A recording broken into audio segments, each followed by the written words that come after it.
श्री परमात्मने नमः। नमस्ते दोस्तों, भगवत गीता की इस यात्रा में आपका स्वागत है, अभिनंदन है। आज हम भगवत गीता के 6ठे अध्याय के 16वें श्लोक में प्रवेश करेंगे। तो चलिए प्रारंभ करते हैं। वसुदेवसुतं देवं कंसचानूरमर्दनं देवकी परमानन्दं कृष्णं वन्दे जगद्गुरुम्। अथ श्रीमद्भगवद्गीता षष्ठोऽध्यायः। श्रीभगवान् उवाच नात्यश्नतस्तु योगोऽस्ति न चैकान्तमनश्नतः न चाति स्वप्नशीलस्य जाग्रतो नैव चार्जुन। श्री भगवान बोले, हे अर्जुन, यह योग न तो अधिक खाने वाले का और न बिल्कुल न खाने वाले का तथा न अधिक सोने वाले का और न बिल्कुल न सोने वाले का ही सिद्ध होता है। नात्यश्न तस्तु योगोस्ति, अधिक खाने वाले का योग सिद्ध नहीं होता, कारण कि अन्न अधिक खाने से अर्थात भूख के बिना खाने से अथवा भूख से अधिक खाने से प्यास ज्यादा लगती है, जिससे पानी ज्यादा पीना पड़ता है। ज्यादा अन्न खाने और पानी पीने से पेट भारी हो जाता है। पेट भारी होने से शरीर भी बोझिल मालूम देता है और शरीर में आलस्य छा जाता है। बार बार पेट याद आता है। कुछ भी काम करने का अथवा साधन, भजन, जप, ध्यान आदि करने का मन नहीं करता। न तो सुखपूर्वक बैठा जाता है और न सुखपूर्वक लेटा ही जाता है तथा न चलने फिरने का ही मन करता है। अजीर्ण आदि होने से शरीर में राग पैदा हो जाता है। इसलिए अधिक खाने वाले मनुष्य का योग कैसे सिद्ध हो सकता है? नहीं हो सकता। न चैकांतम अनश्नतः, ऐसे ही बिल्कुल न खाने से भी योग सिद्ध नहीं होता, कारण कि भोजन न करने से मन में बार बार भोजन का चिंतन होता है। शरीर में शक्ति कम हो जाती है। मांस, मज्जा आदि भी सूखने लग जाते हैं। शरीर शिथिल हो जाता है। चलना फिरना कठिन हो जाता है। लेटे रहने का मन करता है। जीना भारी हो जाता है। बैठ करके अभ्यास करना कठिन हो जाता है। चित्त परमात्मा में लगता ही नहीं। अतः ऐसे मनुष्य का योग सिद्ध नहीं होता। न चाति स्वप्नशीलस्य, जिसका ज्यादा सोने का स्वभाव होता है उसका भी योग सिद्ध नहीं होता, कारण कि ज्यादा सोने से स्वभाव बिगड़ जाता है, अर्थात बार बार नींद सताती है। पड़े रहने में सुख और बैठे रहने में परिश्रम मालूम देता है। ज्यादा लेटे रहने से गाढ़ नींद भी नहीं आती। गाढ़ नींद न आने से स्वप्न आते रहते हैं। संकल्प विकल्प होते रहते हैं। शरीर में आलस्य भर जाता है। आलस्य के कारण बैठने में कठिनाई होती है। अतः वह योग का अभ्यास भी नहीं कर सकता। फिर योग की सिद्धि कैसे होगी? जागृतो नैव चार्जुना, हे अर्जुन, जब अधिक सोने से भी योग की सिद्धि नहीं होती तो फिर बिल्कुल न सोने से योग की सिद्धि हो ही कैसे सकती है? क्योंकि आवश्यक नींद न लेकर अधिक जगने से बैठने पर नींद सताएगी, जिससे वह योग का अभ्यास नहीं कर सकेगा। सात्विक मनुष्यों में भी कभी सत्संग का, सात्विक गहरी बातों का, भगवान की कथा का अथवा भक्तों के चरित्रों का प्रसंग छिड़ जाता है तो कथा आदि कहते हुए, सुनते हुए जब रस, आनंद आता है तब उनको भी नींद नहीं आती, परंतु उनका जगना और तरह का होता है, अर्थात राजसी तामसी वृत्तियों का जैसा जगना होता है वैसा जगना सात्विक वृत्तियों वालों का नहीं होता। उस जगने में सात्विक मनुष्यों को जो आनंद मिलता है उसमें उसको निद्रा के विश्राम की खुराक मिलती है। अतः रातों जगने पर भी उनको और समय में निद्रा नहीं सताती। इतना ही नहीं, उनका वह जगना भी गुणातीत होने में सहायता करता है। परंतु राजसी और तामसी वृत्ति वाले जगते हैं तो उनको और समय में निद्रा तंग करती है और रोग पैदा करती है। ऐसे ही भक्त लोग भगवान के नाम जप में, कीर्तन में, भगवान के विरह में भोजन करना भूल जाते हैं। उनको भूख नहीं लगती तो वे अनश्नतः नहीं है, कारण कि भगवान की तरफ लग जाने से उनके द्वारा जो कुछ होता है वह सत हो जाता है। युक्ताहार विहारस्य युक्तचेष्टस्य कर्मसु युक्तस्वप्नावबोधस्य योगो भवति दुःखः। श्री भगवान बोले, दुखों का नाश करने वाला योग तो यथा योग्य आहार और विहार करने वाले का, कर्मों में यथा योग्य चेष्टा करने वाले का तथा यथा योग्य सोने और जागने वाले का ही सिद्ध होता है। युक्ताहार विहारस्य, भोजन सत्य और न्याय पूर्वक कमाए हुए धन का हो, सात्विक हो, अपवित्र न हो। भोजन स्वाद बुद्धि और पुष्टि बुद्धि से न किया जाए, प्रत्युत साधन बुद्धि से किया जाए। भोजन धर्म शास्त्र और आयुर्वेद की दृष्टि से किया जाए तथा उतना ही किया जाए जितना सुगमता से पच सके। भोजन शरीर के अनुकूल हो तथा वह हल्का और थोड़ी मात्रा में यानी खुराक से थोड़ा कम हो, ऐसा भोजन करने वाला ही युक्त यानी यथोचित आहार करने वाला है। विहार भी यथा योग्य हो, अर्थात ज्यादा घूमना फिरना न हो। प्रत्युत स्वास्थ्य के लिए जैसा हितकर हो वैसा ही घूमना फिरना हो। व्यायाम, योगासन आदि भी न तो अधिक मात्रा में किए जाएं और न उनका अभाव ही हो। ये सभी यथा योग्य हो। ऐसा करने वालों को यहाँ युक्त विहार करने वाला बताया गया है। युक्त चेष्टस्य कर्मसु, अपने वर्ण आश्रम के अनुकूल जैसा देश काल परिस्थिति आदि प्राप्त हो जाए उसके अनुसार शरीर निर्वाह के लिए कर्म किए जाएं और अपनी शक्ति के अनुसार कुटुंबियों की एवं समाज की हित बुद्धि से सेवा की जाए तथा परिस्थिति के अनुसार जो शास्त्र विहित कर्तव्य कर्म सामने आ जाए उसको बड़ी प्रसन्नता पूर्वक किया जाए। इस प्रकार जिसकी कर्मों से यथोचित चेष्टा है उसका नाम यहाँ युक्त चेष्टा है। युक्त स्वप्नावबोधस्य, सोना इतनी मात्रा में हो जिससे जगने के समय निद्रा आलस्य न सताए, दिन में जागता रहे और रात्रि के समय भी आरंभ में तथा रात के अंतिम भाग में जागता रहे, रात के मध्य भाग में सोए। इसमें भी रात में ज्यादा देर तक जागने से सवेरे जल्दी नींद नहीं खुलेगी, अतः जल्दी सोए और जल्दी जागे। तात्पर्य है कि जिस सोने और जागने से स्वास्थ्य में बाधा न पड़े, योग में विघ्न न आए, ऐसे यथोचित सोना और जागना चाहिए। यहाँ युक्त स्वप्नस्य कहकर निद्रा अवस्था को ही यथोचित कह देते तो योग की सिद्धि में बाधा नहीं लगती थी और पूर्व श्लोक में कहे हुए अधिक सोना और बिल्कुल न सोना, इनका निषेध यहाँ यथोचित सोना कहने से ही हो जाता। तो फिर यहाँ अवबोध शब्द देने का क्या तात्पर्य है? यहाँ अवबोध शब्द देने का तात्पर्य यह है कि जिसके लिए मानव जन्म मिला है उस काम में लग जाना, भगवान में लग जाना, अर्थात सांसारिक संबंध से ऊंचा उठकर साधना में यथा योग्य समय लगाना, इसी का नाम जागना है।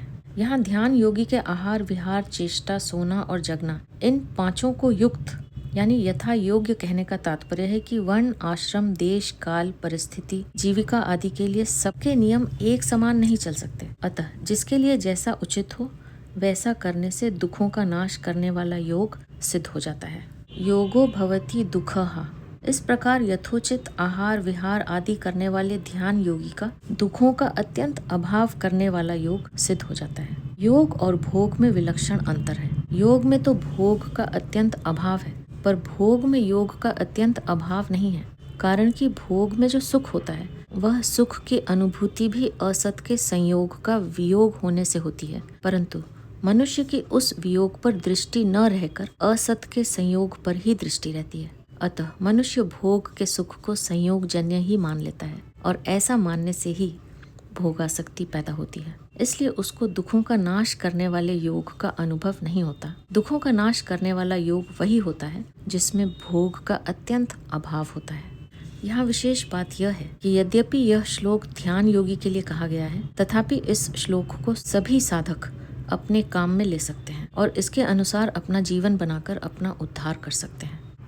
इस श्लोक में मुख्य रूप से 4 बातें बताई गई हैं: युक्त आहार विहार, युक्त कर्म, युक्त सोना और युक्त जागना। इन चारों बातों को साधक काम में कैसे लाए, इस पर विचार करना है। हमारे पास 24 घंटे हैं और हमारे सामने 4 काम हैं। 24 घंटों को 4 का भाग देने से प्रत्येक काम के लिए 6-6 घंटे मिल जाते हैं। पहला आहार विहार अर्थात भोजन करना और घूमना फिरना, इन शारीरिक आवश्यक कार्यों के लिए 6 घंटे। दूसरा कर्म अर्थात खेती, व्यापार, नौकरी आदि जीविका संबंधी कार्यों के लिए 6 घंटे। तीसरा सोने के लिए 6 घंटे और चौथा जागने अर्थात भगवत प्राप्ति के लिए जप, ध्यान, साधन, भजन, कथा, कीर्तन आदि के लिए 6 घंटे।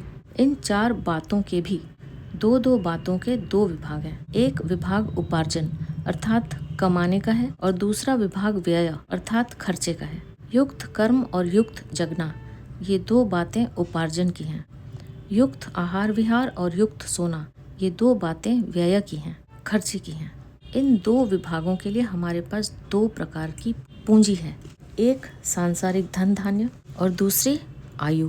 पहली पूंजी धन धान्य पर विचार किया जाए तो उपार्जन अधिक करना तो चल जाएगा, पर उपार्जन की अपेक्षा अधिक खर्चा करने से काम नहीं चलेगा। इसलिए आहार विहार में 6 घंटे न लगाकर 4 घंटे से ही काम चला लें और खेती, व्यापार आदि में 8 घंटे लगा दें। तात्पर्य है कि आहार विहार का समय कम करके जीविका संबंधी कार्यों में अधिक समय लगा दें। दूसरी पूंजी आयु पर विचार किया जाए तो सोने में आयु व्यर्थ खर्च होती है। अतः सोने में 6 घंटे न लगाकर 4 घंटे से ही काम चला लें और भजन ध्यान आदि में 8 घंटे लगा दें। तात्पर्य है कि जितना कम सोने से काम चल जाए उतना चला लें और नींद का बचा हुआ समय भगवान के भजन ध्यान आदि में लगा दें। इस उपार्जन यानी साधन भजन की मात्रा तो दिन प्रतिदिन बढ़ती ही रहनी चाहिए, क्योंकि हम यहाँ इस धरती पर सांसारिक धन वैभव आदि कमाने के लिए नहीं आए हैं, प्रत्युत परमात्मा की प्राप्ति करने के लिए ही आए हैं। इसलिए दूसरे समय में जितना समय निकाल सकें उतना समय निकालकर अधिक से अधिक भजन ध्यान करना चाहिए। दूसरी बात, जीविका संबंधी कर्म करते समय भी भगवान को याद रखें और सोते समय भी भगवान को याद रखें। सोते समय यह समझें कि अब तक चलते फिरते बैठकर भजन किया है, अब लेटकर भजन करना है।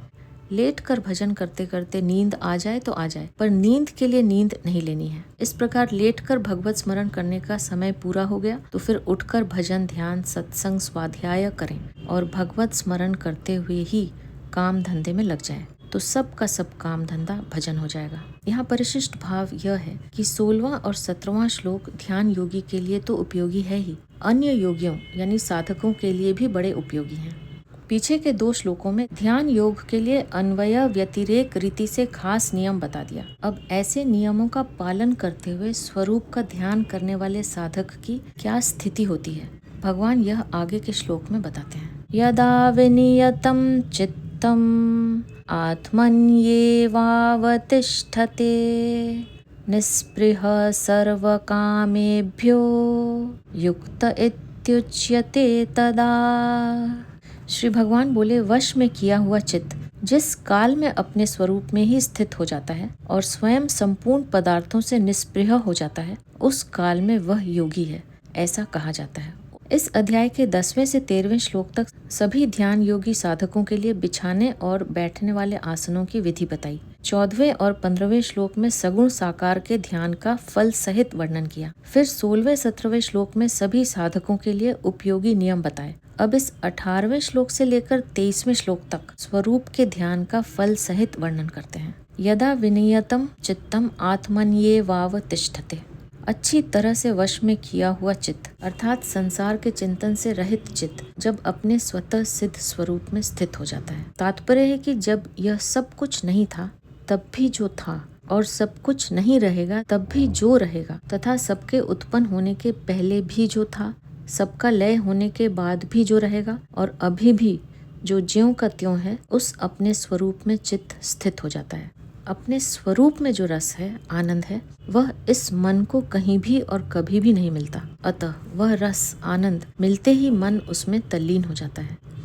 निस्पृह सर्व कामेभ्यो युक्त इत्युच्यते सदा, और जब वह प्राप्त अप्राप्त दृष्ट अदृष्ट इहलौकिक पारलौकिक श्रुत अश्रुत संपूर्ण पदार्थों से भोगों से निस्पृह हो जाता है, अर्थात उसको किसी भी पदार्थ की भोग की किंचित मात्र भी परवाह नहीं रहती, उस समय वह योगी कहा जाता है। यहाँ यदा और तदा पद देने का तात्पर्य है कि वह इतने दिनों में, इतने महीनों में, इतने वर्षों में योगी होगा, ऐसी बात नहीं है। प्रत्युत जिस क्षण वश में किया हुआ चित्त स्वरूप में स्थित हो जाएगा और संपूर्ण पदार्थों से निस्पृह हो जाएगा, उसी क्षण वह योगी हो जाएगा। विशेष बात, इस श्लोक में 2 खास बातें आई हैं। एक तो चित्त स्वरूप में स्थित हो जाए और दूसरी संपूर्ण पदार्थों से निस्पृह हो जाए। तात्पर्य है कि स्वरूप में लगते लगते जब मन स्वरूप में ही स्थित हो जाता है तो फिर मन में किसी वस्तु व्यक्ति परिस्थिति आदि का चिंतन नहीं होता, प्रत्युत मन स्वरूप में ही तल्लीन हो जाता है। इस प्रकार स्वरूप में ही मन लगा रहने से ध्यान योगी वासना कामना आशा तृष्णा आदि से सर्वथा रहित हो जाता है। इतना ही नहीं, वह जीवन निर्वाह के लिए उपयोगी पदार्थों की आवश्यकता से भी निस्पृह हो जाता है। उसके मन में किसी भी वस्तु आदि की किंचित मात्र भी स्पृहा नहीं रहती, तब वह असली योगी होता है। इसी अवस्था का संकेत पहले यानी 4थे श्लोक में कर्म योगी के लिए किया गया है कि जिस काल में इंद्रियों के अर्थों यानी भोगों में और क्रियाओं में आसक्ति नहीं रहती तथा संपूर्ण संकल्पों का त्याग कर देता है, तब वह योगारूढ़ कहा जाता है। 6ठे अध्याय का 4था श्लोक। वहाँ के और यहाँ के प्रसंग में अंतर इतना ही है कि वहाँ कर्मयोगी दूसरों की सेवा करने के लिए ही कर्म करता है, तो उसका क्रियाओं और पदार्थों से सर्वथा राग हट जाता है, तब वह योगारूढ़ हो जाता है। और यहाँ ध्यान योगी चित्त को स्वरूप में लगाता है, तो उसका चित्त केवल स्वरूप में ही स्थित हो जाता है। तब वह क्रियाओं और पदार्थों से निष्प्रिय हो जाता है। तात्पर्य है कि कर्म योगी की कामनाएं पहले मिटती हैं, तब वह योगारूढ़ होता है, और ध्यान योगी का चित्त पहले स्वरूप में स्थित हो जाता है, तब उसकी कामनाएं मिटती हैं। कर्म योगी का मन संसार की सेवा में लग जाता है और स्वयं स्वरूप में स्थित हो जाता है, और ध्यान योगी स्वयं मन के साथ स्वरूप में स्थित हो जाता है। स्वरूप में स्थिर हुए चित्त की क्या स्थिति होती है, इसको भगवान आगे के श्लोक में दीपक के दृष्टांत से स्पष्ट बताते हैं। यथा दीपो निवातस्थो नेंगते सोपमा स्मृता योगिनो यतचित्तस्य युञ्जतो योगमात्मनः। श्री भगवान बोले, जैसे स्पंदन रहित वायु के स्थान में स्थित दीपक की लौ चेष्टा रहित हो जाती है, योग का अभ्यास करते हुए वश में किए हुए चित्त वाले योगी के चित्त की वैसी ही उपमा कही गई है। यथा दीपो निवातस्थो नेंगते सोपमा स्मृता योगिनो यतचित्तस्य युञ्जतो योगमात्मनः। जैसे सर्वथा स्पंदन रहित वायु के स्थान में रखे हुए दीपक की लौ थोड़ी भी हिलती डुलती नहीं है, ऐसे ही जो योग का अभ्यास करता है, जिसका मन स्वरूप के चिंतन में लगता है और जिसने अपने चित्त को वश में कर रखा है, उस ध्यान योगी के चित्त के लिए भी दीपक की लौ की उपमा दी गई है। तात्पर्य है कि उस योगी का चित्त स्वरूप में ऐसा लगा हुआ है कि उसमें एक स्वरूप के सिवाय दूसरा कुछ भी चिंतन नहीं होता। पूर्व श्लोक में जिस योगी के चित्त को विनियत कहा गया है, उस वशीभूत किए हुए चित्त वाले योगी के लिए यहाँ यत चित्तस्य पद आया है।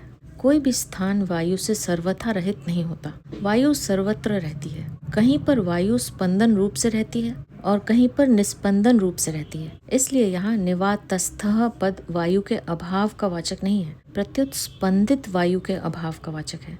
यहाँ उपमेय चित्त को पर्वत आदि स्थिर अचल पदार्थों की उपमा न देकर दीपक की लौ की ही उपमा क्यों दी गई?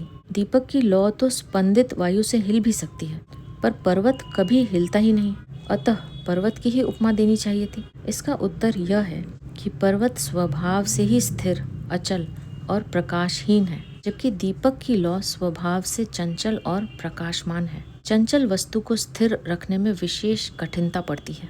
चित्त भी दीपक की लौ के समान स्वभाव से ही चंचल है, इसलिए चित्त को दीपक की लौ की उपमा दी गई है। दूसरी बात, जैसे दीपक की लौ प्रकाशमान होती है, ऐसे ही योगी के चित्त की परमात्म तत्व में जागृति रहती है। यह जागृति सुषुप्ति से विलक्षण है। यद्यपि सुषुप्ति और समाधि इन दोनों में संसार की निवृत्ति समान रहती है, तथापि सुषुप्ति में चित्त वृत्ति अविद्या में लीन हो जाती है। अतः उस अवस्था में स्वरूप का भान नहीं होता, परंतु समाधि में चित्त वृत्ति जागृत रहती है, अर्थात चित्त में स्वरूप की जागृति रहती है। इसलिए यहाँ दीपक की लौ का दृष्टांत दिया गया है। इसी बात को चौथे अध्याय के 27वें श्लोक में ज्ञान दीपिते पद से कहा है। जिस अवस्था में पूर्णता प्राप्त होती है, भगवान उस अवस्था का आगे के श्लोक में स्पष्ट वर्णन करते हैं। यत्रो परमते चित्तम निरुद्धम योग सेवया यत्र चैवात्मनात्मानं पश्यन्नात्मनि तुष्यति। श्री भगवान बोले, योग का सेवन करने से जिस अवस्था में निरुद्ध चित्त उपराम हो जाता है तथा जिस अवस्था में स्वयं अपने आप से अपने आप को देखता हुआ अपने आप में ही संतुष्ट हो जाता है। यत्रो परम ते चित्तम निरुद्धम योग सेवया यत्र चैवात्मनात्मानं पश्यन्नात्मनि तुष्यति। ध्यान योग में पहले मन को केवल स्वरूप में ही लगाना है, यह धारणा होती है। ऐसी धारणा होने के बाद स्वरूप के सिवाय दूसरी कोई वृत्ति पैदा हो भी जाए तो उसकी उपेक्षा करके उसे हटा देने और चित्त को केवल स्वरूप में ही लगाने से जब मन का प्रवाह केवल स्वरूप में ही लग जाता है, तब उसको ध्यान कहते हैं। ध्यान के समय ध्याता, ध्यान और ध्येय यह त्रिपुटी रहती है, अर्थात साधक ध्यान के समय अपने को ध्याता यानी ध्यान करने वाला मानता है, स्वरूप में तद रूप होने वाली वृत्ति को ध्यान मानता है और साध्य रूप स्वरूप को ध्येय मानता है। तात्पर्य है कि जब तक इन तीनों का अलग अलग ज्ञान रहता है तब तक वह ध्यान कहलाता है। ध्यान में ध्येय की मुख्यता होने के कारण साधक पहले अपने में ध्यातापना भूल जाता है, फिर ध्यान की वृत्ति भी भूल जाता है, अंत में केवल ध्येय ही जागृत रहता है। इसको समाधि कहते हैं। यह संप्रज्ञात समाधि है। जो चित्त की एकाग्र अवस्था में होती है। इस समाधि के दीर्घ काल के अभ्यास से फिर असंप्रज्ञात समाधि होती है। इन दोनों समाधियों में भेद यह है कि जब तक ध्येय का नाम और नाम नामी का संबंध, ये तीनों चीजें रहती हैं, तब तक वह संप्रज्ञात समाधि होती है। इसी को चित्त की एकाग्र अवस्था कहते हैं। परंतु जब नाम की स्मृति न रहकर केवल नामी यानी ध्येय रह जाता है, तब वह असंप्रज्ञात समाधि होती है। इसी को चित्त की निरुद्ध अवस्था कहते हैं। निरुद्ध अवस्था की समाधि दो तरह की होती है, सबीज और निर्बीज। जिसमें संसार की सूक्ष्म वासना रहती है वह सबीज समाधि कहलाती है। सूक्ष्म वासना के कारण सबीज समाधि में सिद्धियां प्रकट हो जाती हैं। ये सिद्धियां सांसारिक दृष्टि से तो ऐश्वर्य हैं, पर पारमार्थिक दृष्टि से चेतन तत्व की प्राप्ति में विघ्न है। ध्यान योगी जब इन सिद्धियों को निस्तत्व समझकर इनसे उपराम हो जाता है, तब उसकी निर्बीज समाधि होती है, जिसका यहाँ इस श्लोक में निरुद्धम पद से संकेत किया गया है। ध्यान में संसार के संबंध से विमुख होने पर एक शांति, एक सुख मिलता है, जो कि संसार का संबंध रहने पर कभी नहीं मिलता। संप्रज्ञात समाधि में उससे भी विलक्षण सुख का अनुभव होता है। इस संप्रज्ञात समाधि से भी असंप्रज्ञात समाधि में विलक्षण सुख होता है। जब साधक निर्बीज समाधि में पहुंचता है, तब उसमें बहुत ही विलक्षण सुख, आनंद होता है। योग का अभ्यास करते करते चित्त निरुद्ध अवस्था यानी निर्बीज समाधि से भी उपराम हो जाता है। अर्थात योगी उस निर्बीज समाधि का भी सुख नहीं लेता, उसके सुख का भोक्ता नहीं बनता। उस समय वह अपने स्वरूप में अपने आप को अनुभव करता हुआ अपने आप में संतुष्ट होता है। उपरमते पद का तात्पर्य है कि चित्त का संसार से तो प्रयोजन रहा नहीं और स्वरूप को पकड़ सकता नहीं, कारण कि चित्त प्रकृति का कार्य होने से जड़ है और स्वरूप चेतन है। जड़ चित्त चेतन स्वरूप को कैसे पकड़ सकता है? नहीं पकड़ सकता। इसलिए वह उपराम हो जाता है। चित्त के उपराम होने पर योगी का चित्त से सर्वथा संबंध विच्छेद हो जाता है। तुष्यति कहने का तात्पर्य है कि उसके संतोष का दूसरा कोई किंचित मात्र भी कारण नहीं रहता, केवल अपना स्वरूप ही उसके संतोष का कारण होता है। इस श्लोक का सार यह है कि अपने द्वारा अपने में ही अपने स्वरूप की अनुभूति होती है। वह तत्व अपने भीतर ज्यों का त्यों है। केवल संसार से अपना संबंध मानने के कारण चित्त की वृत्तियां संसार में लगती हैं, जिससे उस तत्व की अनुभूति नहीं होती। जब ध्यान योग के द्वारा चित्त संसार से उपराम हो जाता है, तब योगी का चित्त से तथा संसार से सर्वथा संबंध विच्छेद हो जाता है। संसार से संबंध विच्छेद होते ही उसको अपने आप में ही अपने स्वरूप की अनुभूति हो जाती है। विशेष बात यह है कि जिस तत्व की प्राप्ति ध्यान योग से होती है, उसी तत्व की प्राप्ति कर्म योग से होती है। परंतु इन दोनों साधनों में थोड़ा अंतर है। ध्यान योग में जब साधक का चित्त समाधि के सुख से भी उपराम हो जाता है, तब वह अपने आप से अपने आप में संतुष्ट हो जाता है। कर्म योग में जब साधक मनोगत संपूर्ण कामनाओं का सर्वथा त्याग कर देता है, तब वह अपने आप से अपने आप में संतुष्ट होता है। गीता 2 अध्याय का 55वां श्लोक। ध्यान योग में अपने स्वरूप में मन लगने से जब मन स्वरूप में तदाकार हो जाता है, तब समाधि लगती है। उस समाधि से भी जब मन उपराम हो जाता है, तब योगी का चित्त से संबंध विच्छेद हो जाता है और वह अपने आप में संतुष्ट हो जाता है। कर्म योग में मन, बुद्धि, इंद्रियां, शरीर आदि पदार्थों का और संपूर्ण क्रियाओं का प्रवाह केवल दूसरों के हित की तरफ हो जाता है। तब मनोगत संपूर्ण कामनाएं छूट जाती हैं। कामनाओं का त्याग होते ही मन से संबंध विच्छेद हो जाता है और वह अपने आप में संतुष्ट हो जाता है। यहाँ परिशिष्ट भाव यह है कि मन आत्मा में नहीं लगता, प्रत्युत उपराम हो जाता है। कारण कि मन की जाति अलग है और आत्मा की जाति अलग है। मन अपरा प्रकृति यानी जड़ है और आत्मा परा प्रकृति यानी चेतन है। इसलिए आत्मा ही आत्मा में लगती है। आत्मनात्मानम पश्यन्नात्मनि तुष्यति। अपने आप में अपने आप को देखने का तात्पर्य है कि आत्म तत्व पर संवेद्य नहीं है, प्रत्युत स्वयं संवेद्य है। मन से जो चिंतन किया जाता है वह मन के विषय यानी अनात्मा का ही चिंतन होता है, परमात्मा का नहीं। बुद्धि से जो निश्चय किया जाता है वह बुद्धि के विषय का ही निश्चय होता है, परमात्मा का नहीं। वाणी से जो वर्णन किया जाता है वह वाणी के विषय का ही वर्णन होता है, परमात्मा का नहीं। तात्पर्य है कि मन, बुद्धि, वाणी से प्रकृति के कार्य यानी अनात्मा का ही चिंतन, निश्चय तथा वर्णन किया जाता है। परंतु परमात्मा की प्राप्ति मन, बुद्धि, वाणी से सर्वथा विमुख यानी संबंध विच्छेद होने पर ही होती है। यहाँ जिस तत्व की प्राप्ति ध्यान योग से बताई गई है, उसी तत्व की प्राप्ति 2 अध्याय के 55वें श्लोक में कर्म योग से भी बताई गई है। अंतर इतना है कि ध्यान योग तो करण सापेक्ष है, पर कर्म योग करण निरपेक्ष साधन है। करण सापेक्ष साधन में जड़ता से संबंध विच्छेद देरी से होता है और इसमें योग भ्रष्ट होने की संभावना होती है। श्लोक में कहा गया है कि ध्यान योगी अपने आप से अपने आप में ही संतोष का अनुभव करता है। अब उसके आगे क्या होता है, भगवान इसको आगे के श्लोक में बताते हैं, जिन्हें लेकर हम अपनी अगली प्रस्तुति में फिर उपस्थित होंगे। अब मैं आपसे आज्ञा लूंगी। आप अपना ध्यान रखिए, हमेशा खुश रहिए, मुस्कुराते रहिए। आपका बहुत बहुत धन्यवाद। ओम श्री परमात्मने नमः।